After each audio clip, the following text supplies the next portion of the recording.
Hey guys, Kevin here. Let's have a look at errors and exceptions. Alright. So, what are errors? By this time, through this entire course, you might have come across errors. You might have typed something wrong. So, there are two types of errors. One is syntax errors, and one are exceptions. Alright. So, a syntax error occurs when, let's say, you have typed something wrong. You forgot, let's say, you forgot a closing bracket, or you wrote some name different there. No, syntax errors. Basically, you didn't indent it properly or something like that. So, the syntax errors, and then you have exceptions. Now, when do exceptions occur? They occur when it is correct syntax wise. It is correct. All right. However, there is something like let's say you have divided it by zero, so that's infinity and that's an error. Or else you might have declared you might have referred to a variable but you haven't declared it. You know or sometimes let's say you have kept the type of variable as integer, you expect it to be an integer, and you give the input of let's say a character. Let's say you are expecting an integer and you give an input of k or any character, so that's a type error. So these type of predefined errors are called exceptions, and then there are syntax errors as well. Now in this video what we are going to be doing is we're gonna be looking on how we can handle these exceptions. All right, so let's just head on over to the coding part here. Let's write errors and exceptions, right? And let's write some code over here. Let's say um, I am doing what the first method to handle exceptions is that you use try, except, and else statement. So what that does is use a try statement, which let's say you take input a equals to int input enter number one, and then you copy that, paste it, you put a b over here, put over here, try, except, right? Print there is an error, right? And else. Now just give me a moment. uh,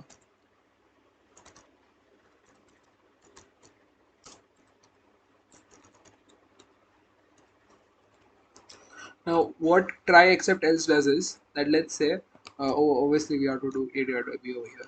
Let's say that I'm performing a piece of code. I put that under the try block. All right. Now if a particular error occurs, since I've kept the except clause over here, it will perform this piece of code. All right. And let's say no error occurs, it will just perform the try code, and then it will use the else code. All right. If there's an error, it will print this. Right. It will terminate the try block wherever the error occurs, and it will simply do this. Right. So let's just run this. Let's say a is 10 and b is 5. All right. We have no errors. We got successful execution. Let's run this again. Let's do 10 divided by 0.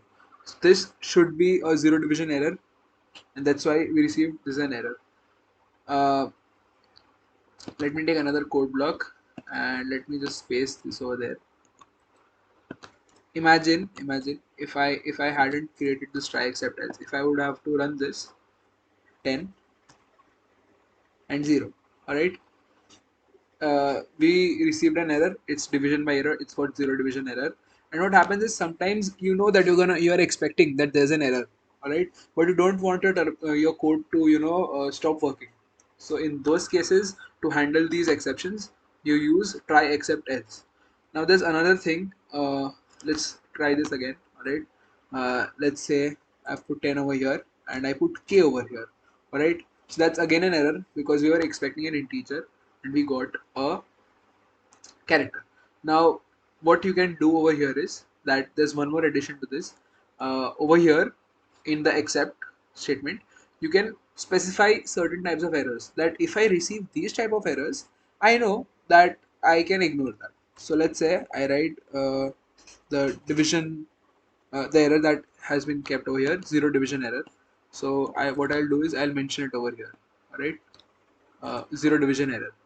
Now in this case, what will happen is that if I run this and if I perform division by 0, it will tell me there is an error, right? However, if I do something like the other example where I enter k over here, we will receive a proper error because it doesn't belong to the zero division error. It's another error where you were expecting an integer and you received a character or you received a string.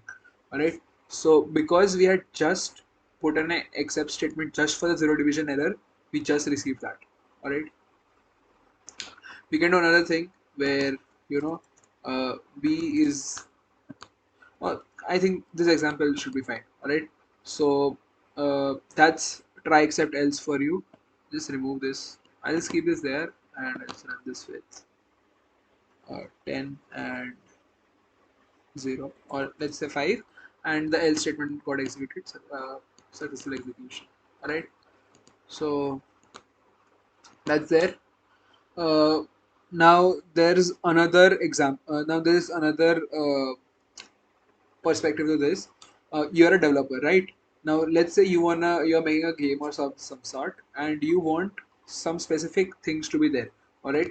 Let's say you want to create a code where negative number isn't allowed. All right. So in such cases, what you could do is, I think I've misspelled negative. Yeah. You can say that let's take this line over here. Let's put it over here. Right. You took the input for the number. All right. And what you did was that if a is less than 0, all right, raise exception and then negative numbers not allowed. All right. And if I were to do this, if I enter number like 5, it gets executed properly. But if I were to enter a negative number like -3, it will raise an error. Right, the way we used to receive errors normally. Right, it will give us a custom made error exception, negative numbers not allowed.